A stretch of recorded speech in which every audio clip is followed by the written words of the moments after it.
वर्ग सारवण्यापासून तर मुलांना वर्ग स्वच्छतेपासून किंवा मुलांना डबे आणून एकत्र खाण्यापर्यंत जे काय मार्गदर्शन व्हायचं किंवा जे काय एकोपा राहायचा, तर त्यातून मुलांची सर्वांगीण आपोआप ही डेव्हलपमेंट होत होती.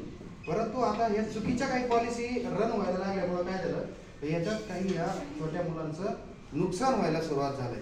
म्हणून हे पण खूप छान प्रकारे आपण मांडणी केली आणि मुलांच्या किंवा मुलींच्या बुद्धीची मशागत खरी कशी व्हायला पाहिजे हे प्रत्यक्षात तुम्ही सांगितलं आणि हेच खरं राबवण्याची गरज आहे. आणि यालाच तर खऱ्या अर्थानं सर्वांगीण विकास म्हणायचा आहे. सर्वांगीण विकास म्हणजे मुलगा खूप चांगल्या प्रकारे पोपटपंची केली, खूप चांगलं इंग्लिश वाचलं, खूप काही चांगलं राहणीमान सुधारलं, तर त्याचा सर्वांगीण विकास नाहीये. त्याला चालता बोलता आला पाहिजे, चांगलं मित्रांना रिस्पेक्ट करता आला पाहिजे, येणाऱ्या पाहुण्यांचा सुद्धा ओळख आपल्याला चांगली करून देता आली पाहिजे. परंतु आणि कुठं कचरा दिसला तर आपण तिथे कचरा नेऊन टाकणारा नसला पाहिजे, तर तो कचरा उचलणारा पाहिजे, असं सुद्धा त्याच्यात आलं पाहिजे. म्हणून हे सर्वांगीण विकासाची खूप व्याख्या ही खूप मोठी आहे.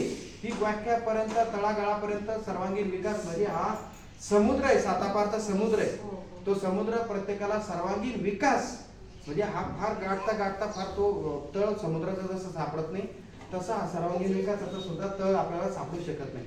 म्हणजे अशा दृष्टिकोनातून आज सर मॅडमने खूप आपल्याला चांगल्या प्रकारे सखोल आणि म्हणजे पुष्कळ आणि मुबलक प्रकारचं मार्गदर्शन केलं, म्हणून मॅडमचे मी खूप धन्यवाद देतो.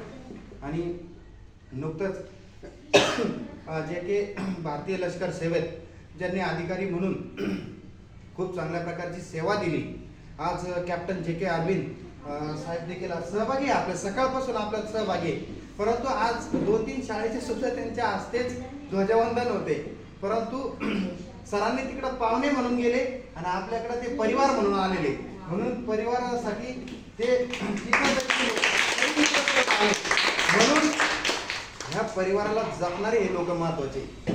कारण हे यंत्रणा नाही, तर हे आपलं हे म्हणजे कंपाऊंड आहे आपलं. हे सगळं आपल्याला सगळ्यांना संरक्षण देण्यासाठी किंवा आपली काळजी घेणारे लोक आहेत. म्हणून सरांचा सुद्धा खूप धन्यवाद देतो.